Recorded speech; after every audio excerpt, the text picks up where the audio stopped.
Hi, it says I'm live. Hi there, and welcome to this day in history for July 8th. You scoot this over a little bit. That should work just fine. There we go. Okay, hi there, and welcome to this day in history for July 8th. July 8th is the 189th day of the year in the Gregorian calendar, 190th in leap years, with 176 days remaining to the end of the year. For today's word, we're going to stray from the horse themed motif a little bit.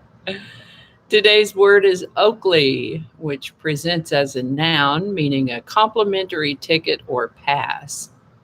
Also known as an Annie Oakley, after the sharpshooter Annie Oakley, who lived from 1860 to 1926. She was renowned for her skill as a sharpshooter. This usage of the word and the way it might resemble one of her bullet-riddled targets.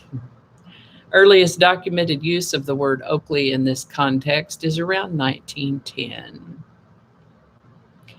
And with that, this is the birthday of Italian Baroque painter Artemisia Gentileschi, born July 8, 1593.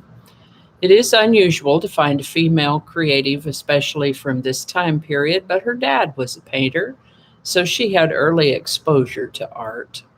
As I understand it, her mother died when she was about 12, and she began to show more interest in her father's career path, painting.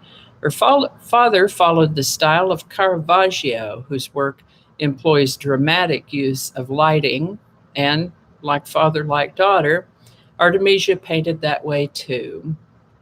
Her earliest surviving work is a painting called Susanna and the Elders, which was done when she was 17. She made this painting when she's 17. I could probably do a whole episode on Artemisia Gentileschi, but we do have other subjects to cover. So I'll just say that she was an amazing artist who lived an interesting life. The exact date of her death is unclear, but it was likely in the mid 1650s, which would have her living into her early 60s. On July 8, 1663, Charles II of England granted John Clark a royal charter to Rhode Island. In those days, a royal charter was pretty important if you wanted to settle an area. That was what had the weight of law behind it. Now, we've talked in the last few days, over the last week or so, about the Declaration of Independence, the Liberty Bell, and so on. And on July 8, 1776, church bells, possibly including the Liberty Bell, were rung after the first public reading of the Declaration of Independence of the United States. This is the birthday of American chemist and pharmacist John Pemberton, born July 8, 1831. He's the inventor of a temperance drink that he intended to sell as a patent medicine. Initially, he was aiming for a morphine-free alternative painkiller and came up with Coca-Cola. His failing health and looming bankruptcy prompted Mr. Pemberton to sell most of his rights to Coca-Cola shortly before his death in 1888. He was 57 when he passed. This is also the birthday of American soldier, chemist, and businessman Eli Lilly, born July 8, 1838. He's notable as the founder of a company you might have heard of, the pharmaceutical company Eli Lilly and Company. That company still exists today, stock ticker LLY, and they're based in Indianapolis, Indiana. They have offices in 18 countries. Eli Lilly and Company is notable for being the first company to mass produce the polio vaccine and insulin. They're also the largest manufacturer of psychiatric medications, whose names I've heard on TV commercials when I was still watching TV. One of the interesting things I learned in today's research is that Eli Lilly pioneered the development of gelatin capsules to contain medicine. You know, those little capsules that pull apart.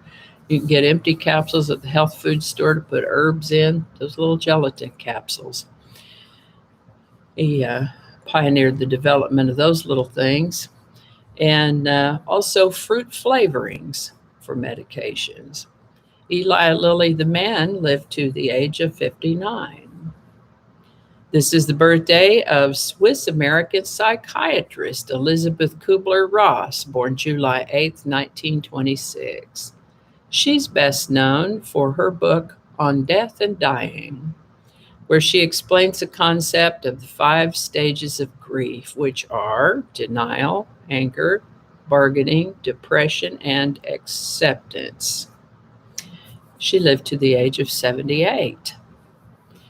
Now, I mentioned this last year, but on July 8, 1932, the Dow Jones Industrial Average reached its lowest level of the Great Depression when it closed at $41.22. As a point of reference, as of yesterday's close, one day shy of 89 years later, the Dow closed at $34,681.79. Turkey, Iran, Iraq, and Afghanistan signed a non-aggression pact called the Treaty of Saabadad on July 8, 1937. This agreement lasted 5 years. And here's another one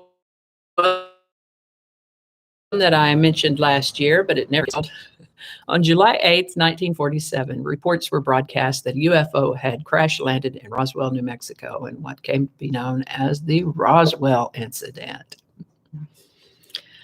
There's plenty more that happened on July 8th throughout history. There's always more, but I think that's going to do it for us today.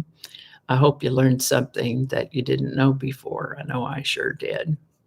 As always, links to my sources are included in the show notes. That'll be below there. In addition, there is an episode from July 8th of last year, and I'll put a link to that in the iCards up in the corner there once the live is finished and we go to replay. And I'll also add links to my Day in History playlist at the end of the video once the live is done and we go to replay.